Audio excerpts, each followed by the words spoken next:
جو اخلاقیات نہیں ہیں، جو معیار نہیں ہیں جو کہ ایک پرائم منسٹر کو چاہیے۔ کہنے کا مقصد یہ ہے کہ جمہوریت ڈنڈے سے نہیں چلتی، جمہوریت مار دھاڑ کر کے بندوقیں رکھ کے نہیں چلتی، جمہوریت چلتی ہے اخلاقیات کے اوپر۔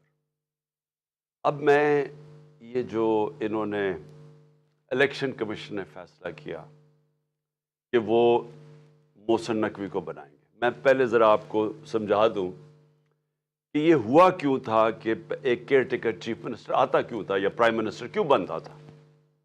یہ بنتا تھا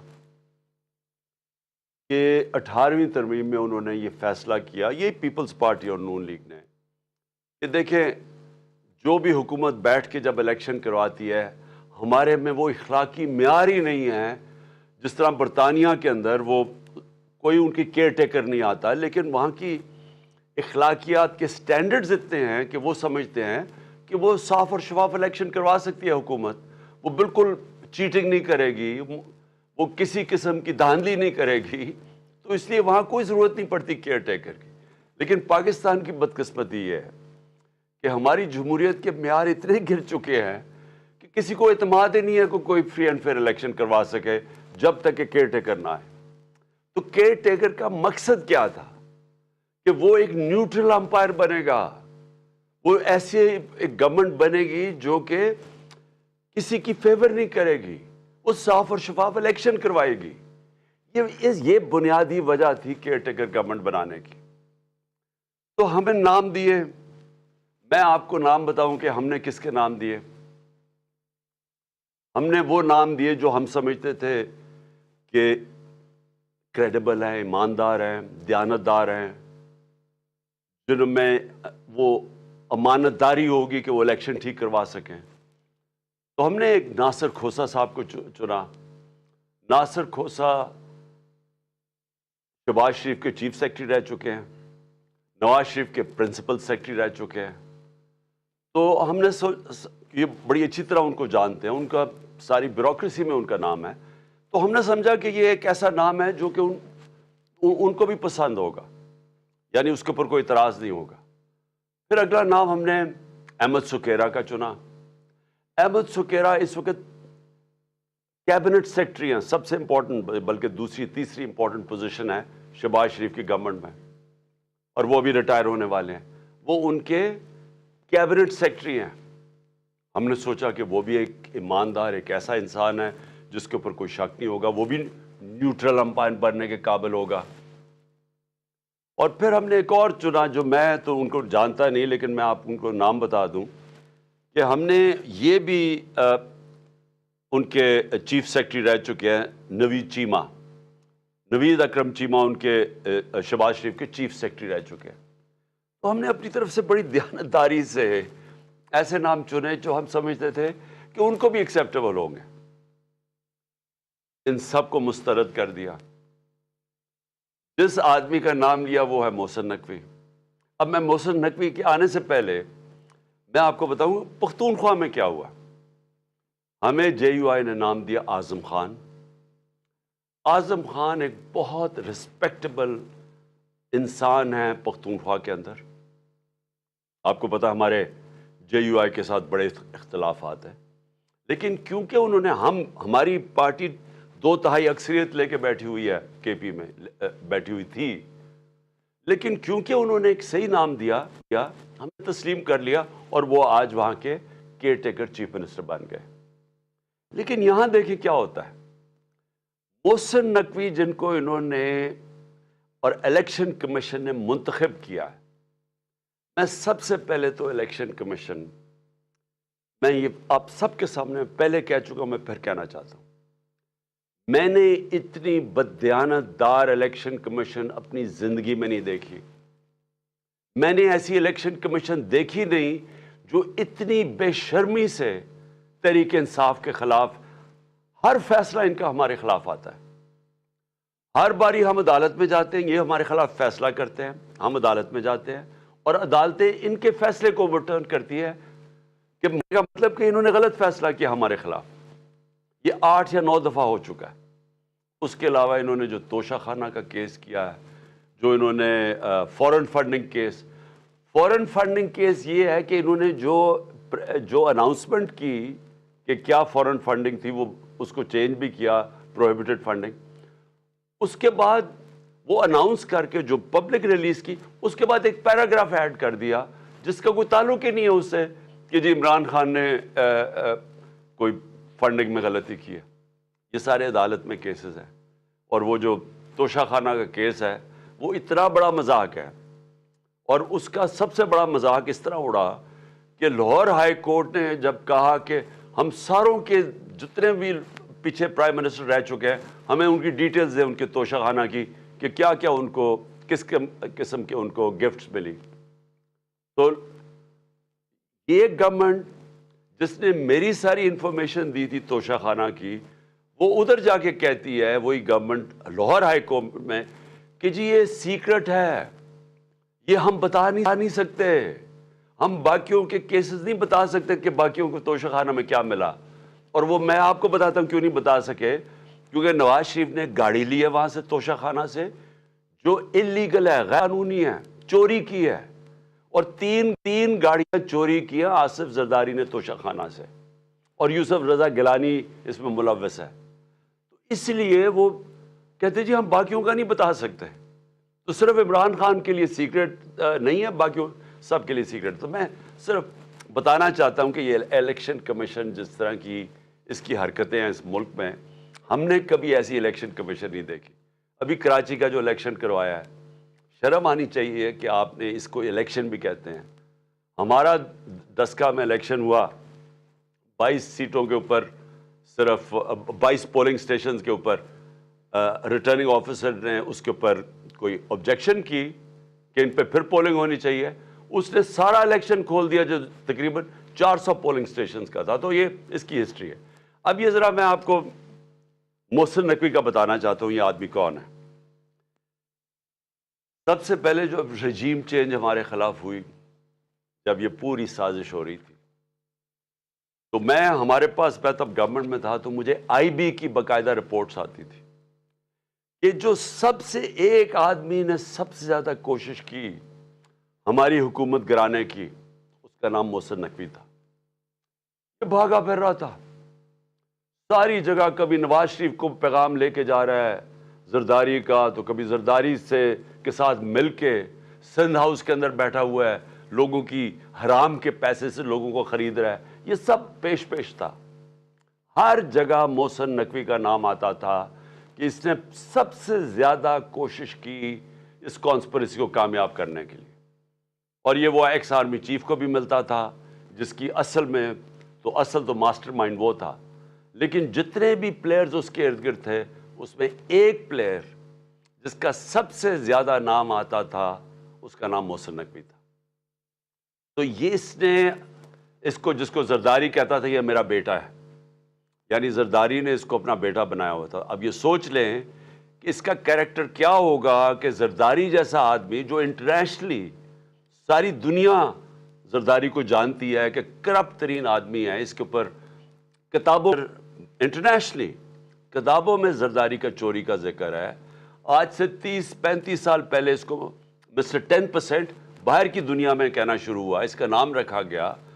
اس کے اوپر مضمون نکلے ہوئے ہیں اخباروں کے اندر اس کی چوری کے اوپر. اس زرداری جس کو اصل میں نیب میں جیل میں ڈالنا چاہیے تھا اور جیل میں گیا اور بچایا گیا, ہمیں سب کو پتہ ہے کہ NRO 2 کی وجہ سے جو جنرل باجوہ نے دیا سب بچ گئے. وہ زرداری اس کو اپنا بیٹا سمجھتا ہے, اور وہ جو بیٹا ہے اس کی کیا اخلاقیات ہوں گی آپ کو پتہ ہونا چاہیے کہ 2008 میں اس نے 35 لاکھ روپیہ نیب کو واپس کیا تھا, تسلیم کیا تھا کہ میں نے چوری کی ہے, اس لیے میں 35 لاکھ روپے آپ کو نیب کو واپس کر رہا ہوں. یہ وہ آدمی ہے, نہ اس کے اندر وہ اخلاقی معیار ہے, نہ اس کے اندر وہ غیر جانبدارانہ صلاحیت ہے جو کہ ایک کیئر ٹیکر میں آنا چاہیے. اور اس کے بعد اگر کسی کو کوئی شک ہے کہ یہ تحریک انصاف کا بدترین دشمن ہے, اس کی جو چینل 24 کبھی اٹھا کے دیکھ لیں, اس میں مسلسل تحریک انصاف کے خلاف پروپیگنڈا چلتا رہتا ہے. کوئی بھی جانتا ہے, صحافت میں سب جانتے ہیں کہ یہ ہمارا بدترین دشمن ہے, سیاست میں سب جانتے ہیں, اور ہمیں سارا پتہ ہے کہ رجیم چینج کے اندر جب ہماری حکومت گرانی تھی اس کا کتنا بڑا ہاتھ تھا. اب اس آدمی کو اگر انہوں نے بنایا ہے اس پنجاب کا کیئر ٹیکر چیف منسٹر, تو اس کا کیا مطلب ہے؟ اس کا مطلب یہ ہے کہ پیچھے وہ لوگ ہیں جنہوں نے کانٹا ڈالا ہوا ہے عمران خان کے اوپر, جنہوں نے فیصلہ کیا ہے کہ عمران خان اب کامیاب نہیں ہوگا. وہ لوگ جن کو ابھی تک, میں پھر سے کہتا ہوں, نہ تاریخ کا پتہ ہے, نہ ان کو سیاست کی سمجھ ہے, نہ ان کو پتہ ہے کہ کانٹا مار کے اس ملک کو کتنا بڑا نقصان کیا گیا ہے ہماری تاریخ میں. میں یاد کرانا چاہتا ہوں کہ مجیب الرحمان کے اوپر کانٹا ڈالا گیا تھا, ملک ٹوٹ گیا. جب پیپلز پارٹی پہ, ذوالفقار علی بھٹو پہ کانٹا ڈالا گیا اور اس کی پیپلز پارٹی پہ, تو خاص طور پہ کراچی میں ایم کیو ایم بنائی گئی. اس کا کراچی کے اوپر کتنا نقصان ہوا آپ اندازہ ہی نہیں لگا سکتے. کہ دبئی شاید اتنا اس وقت جب ابھر رہا تھا, تو کراچی سے لوگوں نے, جو انتشار ہوا تھا کراچی, انہوں نے دبئی میں جا کے کاروبار شروع کیے تھے, اور پھر وہی ایم کیو ایم کے اوپر جب کانٹا لگایا تو حقیقی بنا دی. پھر جو آج بلوچستان میں ابھی تک وہ آگ نہیں بجھی جو کہ نواب اکبر بگٹی کے اوپر کانٹا لگایا گیا. یہ جو سیاستدانوں کے اوپر کانٹا لگایا جاتا ہے, یہ ملک نے بڑی بھاری قیمت ادا کی ہے. اور یہ بند کمروں میں جن لوگوں کو سمجھ نہیں ہے وہ جب لگاتے ہیں تو یہ ملک نقصان اس کا اٹھاتا ہے. اب عمران خان کے اوپر فیصلہ ہو گیا کانٹا لگانا. کانٹا لگانے کا یہ سامنے اب آ گیا محسن نقوی.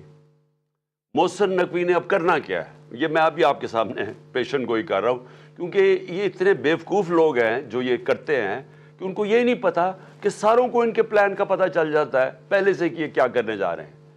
یہ کیا کرنے جا رہے ہیں, یہ پہلے یہ اب آ گیا محسن نقوی. یہ اب وہ سارے وہ لوگوں کو لے کے آئے گا, پولیس والوں کو اور بیوروکریٹس کو, جو ہمارے سخت مخالف ہے. جن لوگوں کو یہاں پاور دی جائے گی بیوروکریسی میں اور پولیس میں, جن کا ون پوائنٹ ایجنڈا ہوگا کہ تحریک انصاف کو اب کیسے دبا رہا ہے. سارا پولنگ سٹیشن الیکشن کا سٹاف ہوگا, وہ چن چن کے لگایا جائے گا کہ دھاندلی, کیسے دھاندلی کر کے تحریک انصاف کو ہرانا ہے. ان کو خوف آیا ہوا ہے, پتہ ہے ان کو کہ اس وقت تحریک انصاف کی مقبولیت پاکستان میں کیا ہے, اور ان کو پتہ ہے کہ یہ الیکشن کے ذریعے اب ہمیں ہرا نہیں سکتے, اس لیے الیکشن کروانا نہیں چاہتے, الیکشن کو ڈیلے کرتے رہیں گے. اور کوشش ان کی اب تک یہی رہی ہے کہ کسی نہ کسی طرح اس کو ڈیلے کریں. لیکن اگر جب بھی الیکشن ہوگا تو انہوں نے, جب سارے امپائر بھی اپنے ہوں گے, سٹاف بھی اپنا ہوگا, ہر چیز, الیکشن کمیشن تو پہلے ان کی ہے, تو جب یہ پورا, جب تک جیت نہیں سکیں گے یہ الیکشن نہیں ہونے دیں گے. اور کیسز ہوں گے, عمران خان کو ڈسکوالیفائی کرو, اس کو جیل میں ڈالو, پی ٹی آئی کے لوگوں کو, جو لیڈرز ہیں ان کے اوپر کیسز کرو, ان کو الجھا دو, ورکرز کو پکڑو اندر ڈالو, ایف آئی آر کرو. یہ بالکل جو زرداری کا جو فارمولا سندھ کے اوپر جو کنٹرول کر کے بیٹھا ہوا ہے وہ ایسے ہی ہے. کوئی اس کی زرداری کی پبلک میں, یہ ڈرتا ہے پبلک میں جاتے ہوئے. اس کی پیپلز پارٹی کی یہ مقبولیت ہے کہ سیلاب کے دنوں میں لوگوں کے سامنے نہیں نکل سکتے تھے اور ابھی بھی نہیں نکل سکتے. لیکن ان کا کام یہ ہے کہ پیسہ چلاؤ, خوف, ہراساں, ایف آئی آر, گنڈوں سے لوگوں کو ڈراؤ, اور پھر کھل کے دھاندلی کرو, اور کوئی ان کو پوچھنے والا نہیں, کیونکہ الیکشن کمیشنر ان کے اپنے لوگ بیٹھے ہوئے ہیں. تو یہ بھی اب کراچی کا جو جس طرح کا الیکشن کروایا گیا, یہ ان کی کوشش ہے کہ یہ اب سب کچھ کنٹرول کر کے اپنا الیکشن کروائیں گے. میں ویسے آپ کو بتا دوں, ہم نے پوری اپنی کوشش کی. ہم نے یہ کوشش کی کہ ہمارا ملک مشکل, جب ہماری گورنمنٹ گرائی گئی تو ہم نے کوشش کی کہ ہم ہر طرح اپنے ملک میں انتشار نہ ہونے دیں. ہم نے آئین کے بیچ پہ رہ کے سب کچھ کیا. ہم نے آئین کے بیچ پہ رہ کے اپنے ساری جتنے جلسے جلوس کیے. ہمارے کوئی 65 سے زیادہ جلسے میں نے کیے اور پاکستان کی تاریخ میں سب سے بڑے جلسے ہوئے، پرامن رہے، کبھی اتنی بڑی پبلک نہیں نکلی، لیکن ہم نے کسی قسم کا انتشار نہیں ہونے دیا۔ 2 دفعہ ہم نے مارچز کی، لانگ مارچ، ایک دفعہ 25 مئی کو انہوں نے ہمارے اوپر شدید ظلم کیا، اور ہمیں ہے کہ اب خوف ہے کہ ابھی وہی لوگوں کو جنہوں نے ظلم کیا تھا ان کو پھر واپس پنجاب میں لے کے آئیں گے۔ انہوں نے ہمارے پہ ظلم کیا، انتشار کیا، اور اگر میں 26 کی صبح کو لانگ مارچ نہ ختم کرتا تو ہم سب کو پتا تھا کہ خون خرابہ ہوگا، اس کی وجہ سے ہم پیچھے ہٹ گئے۔ پھر ہم 26 نومبر کو نکلے، جب ہم پنڈی میں گئے، لاکھوں لوگ تھے۔ اب صرف اور صرف یہ کرنا تھا کہ ہم اسلام آباد کی طرف نکل جاتے تو انتشار شروع ہو جانا تھا، گورنمنٹ سنبھال ہی نہیں سکتی تھی اتنی پبلک کو۔ لیکن ہم نے فیصلہ کیا کہ ہم صرف اپنے آئین اور قانون کے بیچ میں رہیں گے، کوئی انتشار نہ پاکستان میں پھیلے۔ اس کے بعد اپنی گورنمنٹس ہم نے گرائی۔ یہ کبھی بھی نہیں، مجھے بتائیں کوئی پاکستان کی تاریخ میں کسی نے اپنی گورنمنٹس کرائی ہوں؟ یعنی آپ 60% پاکستان میں پاور میں بیٹھے ہوں اور آپ فیصلہ کریں ہم گرائیں۔ کیوں گرائی ہم نے؟ کہ میرا یہ ایمان ہے، میری ساری عقل مجھے بتا رہی ہے کہ اگر اس ملک میں صاف اور شفاف الیکشن نہ ہوئے، یہ ملک ادھر جا رہا ہے جو ہم سب کے ہاتھ سے نکل جائے گا۔ مجھے خوف یہ ہے کہ یہ سری لنکا کی طرح یہاں سڑکوں پر انتشار ہوگا، بالکل اس طرف پاکستان جا رہا ہے۔ کبھی پاکستان کی تاریخ میں ایسی معاشی حالات نہیں تھے جو آج ہیں۔ اور معاشی حالات کیوں ہیں؟ کیونکہ ان چوروں کو اوپر بٹھا دیا جو 30 سال سے اس ملک کو لوٹ رہے تھے۔ ان کے 30 سالوں میں پہلے ہندوستان آگے نکلا پاکستان سے، پھر بنگلہ دیش نکلا، تو ان کے پاس تو کبھی بھی وہ صلاحیت نہیں تھی جن لوگوں نے ملک کو پہلے معیشت تباہ کی ہو، کیونکہ بینکرپٹ تھا پاکستان 2018 میں جب ہماری حکومت آئی ہے۔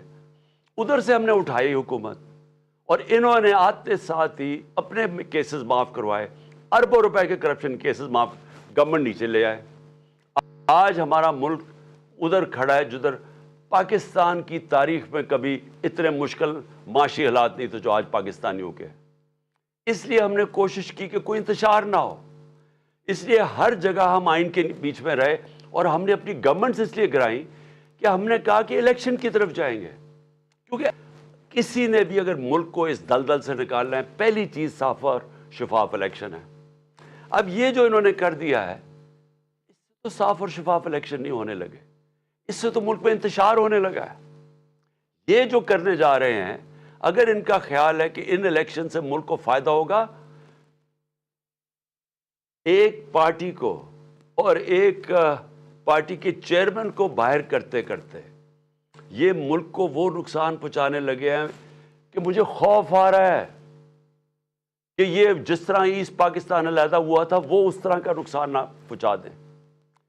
تھوڑے سے چوروں کو، جن کی ساری دولت اور پیسہ پاکستان سے باہر ہے، جن کا سٹیک ہی پاکستان میں نہیں ہے، جن کے بچے جائیداد، علاج، پراپرٹیز، بزنسز اربوں اربوں ڈالر کی اس ملک سے چوری کر کے جو باہر لے گئے ہیں، ان کو کیا فرق پڑے گا اگر پاکستان نیچے جاتا ہے؟ فرق تو ہم لوگوں کو پڑے گا جن کا جینا مرنا یہاں ہے، جن کی کوئی باہر پراپرٹی نہیں ہے، جنہوں نے باہر کمایا بھی تھا تو سب کچھ آج اپنے ملک میں ہے۔ نقصان تو ان کو ہوگا، اور یہ اس طرف لے کے جا رہے ہیں پاکستان کو۔ ہم کوشش کر رہے ہیں کہ کسی طرح اس ملک کو نکالیں اس مشکل سے، یہ مزید اس طرف پاکستان کو دھکیل رہے ہیں، اور یہ وہ چیزیں کر رہے ہیں جو یہ سمجھتے نہیں ہیں کہ قوم بدل چکی ہے، سمجھتے نہیں ہیں یہ سوشل میڈیا کا زمانہ ہے، یہ سمجھتے نہیں ہیں کہ شعور کتنا آ گیا لوگوں کے اوپر۔ اس لیے میں آج اپنی ساری قوم کو کہنا چاہتا ہوں کہ یہ جو تباہی کا راستہ ہے، یہ تباہی کا راستہ ہر اس پاکستانی جس کا جینا مرنا پاکستان میں ہے، اس سے بچانے کے لیے آپ سب کو پرامن طریقے سے احتجاج کرنا پڑے گا۔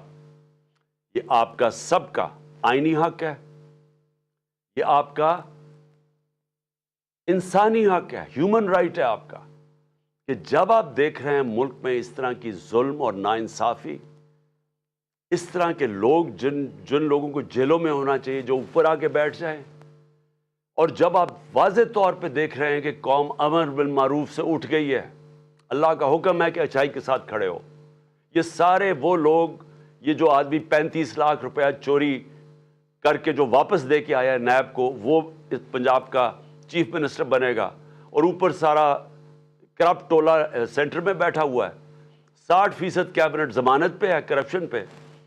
اگر ہم اپنی آواز اپنی بلند کریں گے تو ہمارے لیے آگے مزید اور مشکلات آ رہی ہیں سامنے، اپنے آپ کو، اپنے ملک کو، اپنے بچوں کے مستقبل کو بچانے کے لیے۔ میں کل مظاہرہ شروع کر رہا ہوں، میں نے کہا ہے کہ میری مظاہرہ کریں، ہم پرامن احتجاج کریں،